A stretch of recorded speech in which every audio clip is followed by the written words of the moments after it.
Hello everyone, কি অবস্থা তোমাদের সবার? তো আজকে আমরা চলে এসেছি ক্লাস 9 এর আইসিটির সাজেশন লাইভ নিয়ে। সো তোমাদের সাজেশন লাইভগুলো কিন্তু অন্যান্য ক্লাসেও আশা করি বলা হয়েছে। তোমাদের যে সাজেশন লাইভগুলো আমরা নিচ্ছি, এই সাজেশন লাইভগুলো মূলত নেওয়ার উদ্দেশ্য কিন্তু তোমাদের বার্ষিক পরীক্ষার আগে তোমরা কিভাবে পরীক্ষার প্রিপারেশন নিতে পারো, তোমাদের পরীক্ষার সাথে এই সাজেশন পিডিএফটা কিভাবে তোমাদের হেল্প করতে পারে, এবং একই সাথে এই যে সাজেশন পিডিএফগুলোর কথা বলতেছি এগুলাকে তুমি কিভাবে সবচেয়ে ভালোভাবে ইউটিলাইজ করতে পারো, এই জিনিসগুলো আমরা মূলত দেখবো। সো ফার্স্টে আমি একটু গো থ্রু করি যে আমাদের এই যে আমি বলতেছি যে আমাদের ক্লাস 9 এর তথ্য যোগাযোগ প্রযুক্তির সাজেশন লাইভ, সো এটাতে আসলে কি কি আছে এবং এটাকে আমরা কিভাবে ইউটিলাইজ করতে পারি। সো ফার্স্টে খেয়াল করো, এখানে প্রতিটার গুরুত্বপূর্ণ অধ্যায়, গুরুত্বপূর্ণ টপিক এবং গুরুত্বপূর্ণ প্রশ্ন, এই জিনিসগুলা কিন্তু তোমার দাগানো আছে।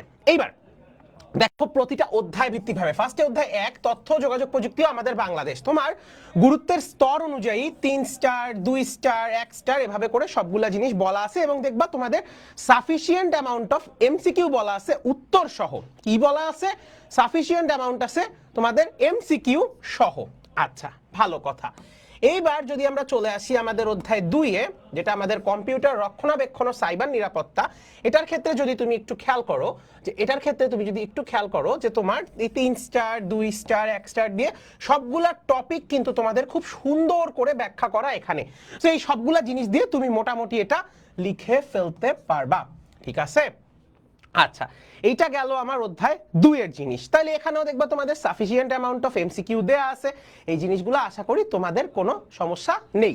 ওকে, এরপর তোমাদের অধ্যায় 3 ইন্টারনেট ও ওয়েব পরিচিতি, এখানেও তোমার গুরুত্বের স্তর করে সবগুলা টপিক বেশ সুন্দর করে বলা আছে, এবং তোমাদের জন্য সাফিসিয়েন্ট অ্যামাউন্ট অফ এমসিকিউ কিন্তু এখানেও দেওয়া আছে, ঠিক আছে? এখন এরপর যদি আমি চলে যাই, এরপর আমাদের দেখো অধ্যায় 4 আমার লেখালেখি ও হিসাব, এটা খুবই গুরুত্বপূর্ণ একটা অধ্যায়। এখানেও দেখো তোমার স্প্রেডশিট বিশ্লেষণ, ওয়ার্ড প্রসেসরের সুবিধা, ওয়ার্ড প্রসেসরের অপশন, এই জিনিসগুলো তোমার 3 স্টার 2 স্টার 1 স্টার করে দেয়া আছে, এবং এইখানে তোমার এমসিকিউ গুলা বলা আছে। আচ্ছা, ভালো কথা।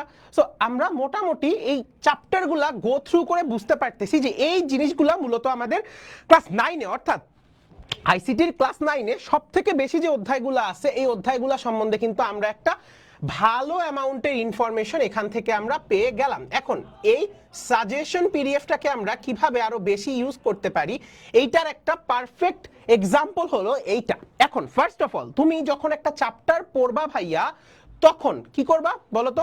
যখন তুমি একটা চ্যাপ্টার ফার্স্টে পড়বা, তুমি চেষ্টা করবা বইটা পড়তে, এটা কিন্তু বইয়ের বিকল্প না। সো আমি তোমাদের এখানে ছোট করে লিখে দিচ্ছি, ফার্স্টে তুমি কি করবা? ফার্স্টে তুমি মেইন বুকের পর গিয়ে তুমি হলো টেস্ট পেপার অর প্রিপারেশন বুক, এবং এরপর খেয়াল করো মেইন বুক, এরপর টেস্ট পেপার অথবা প্রিপারেশন বুক, এরপর গিয়ে তুমি কি করতে পারো? এরপর গিয়ে আমাদের এই যে সাজেশন পিডিএফটা আছে, এই সাজেশন পিডিএফটা তুমি পড়তে পারো। তাহলে তোমার মূল পড়াটা কিরকম হবে? তুমি সবার ফার্স্টে তোমার এমসিকিউর জন্য তুমি বইটা ভালো মতো পড়বা, এরপর তোমার কাছে আমাদের দেয়া প্রিপারেশন বুক থাকতে পারে, টেস্ট পেপার থাকতে পারে, অনেক কিছু থাকতে পারে, এই জিনিসগুলাকে ভালো মতো তুমি পড়বা।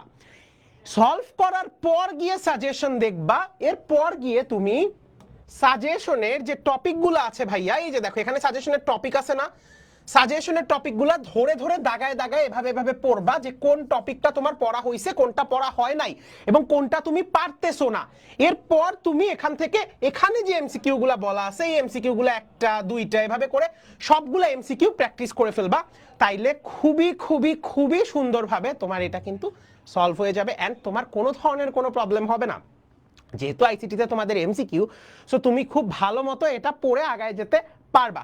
সো ভাইয়ার কথা একটু মনোযোগ দিয়ে শুনো, যে তুমি ফাইনাল পরীক্ষায় তোমার আইসিটি নিয়ে ভালো করার জন্য এই সাজেশন পিডিএফটা তুমি কিভাবে কাজে লাগাতে পারবা? ফার্স্টে তুমি বই পড়বা, এরপর তুমি টেস্ট পেপার অথবা কোনো একটা প্র্যাকটিস বুক বা প্রিপারেশন বুক, এনিথিং, যেখান থেকে সেখান থেকে যে কোনো কিছু হতে পারে, প্র্যাকটিস করবা, এরপর প্র্যাকটিস করার পর দেন তুমি গিয়ে হলো এই সাজেশন পিডিএফটা মিলিয়ে পরীক্ষার আগের দিন ফুল জিনিসটা পড়ে যাবা। তোমার একে তো 10 এর প্রিপারেশন সুন্দরভাবে হবে, তোমার 9 এর পরীক্ষাও ভালোভাবে হবে এবং একই সাথে তোমার ফাইনাল পরীক্ষাটা খুব সুন্দরভাবে হবে। সো আজকে তোমাদের লাইফটা এই পর্যন্তই। আমি তোমাদের সাথে ছিলাম, তোমাদের প্রিয় রাহিয়ান ভাইয়া। তোমাদের সাথে আবার কোনো না কোনো ক্লাসে দেখা হবে। বাট আমাদের এফআরবির যে উদ্দেশ্যটা, যে ফাইনাল ডিভিশন, এটার একটা বড় অংশ কিন্তু এই সাজেশন পিডিএফ। সো সাজেশন পিডিএফটা চেষ্টা করবা একদম ভালো মতো আয়ত্ত করার চেষ্টা করবা এবং এতে যেন কোনো ধরনের কোনো গাফিলতি না থাকে, তাহলে তোমার ক্লাস 10-এ গিয়ে পড়তে খুব সুবিধা হবে। সো এই সাজেশন পিডিএফটা আমি খুব সুন্দর করে তোমাদের বলে দেওয়ার চেষ্টা করলাম যে কিভাবে তুমি এটাকে ইউটিলাইজ করতে পারো। এইভাবে এটাকে ইউটিলাইজ করবা অ্যান্ড চেষ্টা করবা যে এই সাজেশন পিডিএফ এর সবগুলা টপিক যেন তোমার কভার থাকে। তাইলে আমি লিখে দিতে পারি, কারো পরীক্ষা খারাপ হওয়া পসিবল না যদি সবগুলা টপিক কভার করা থাকে। ঠিক আছে? সো আজকে এই পর্যন্তই। ভালো থাকো, সুস্থ থাকো। তোমাদের সাথে আবার করে লাইভে দেখা হবে। আল্লাহ হাফেজ সবাইকে, টাটা।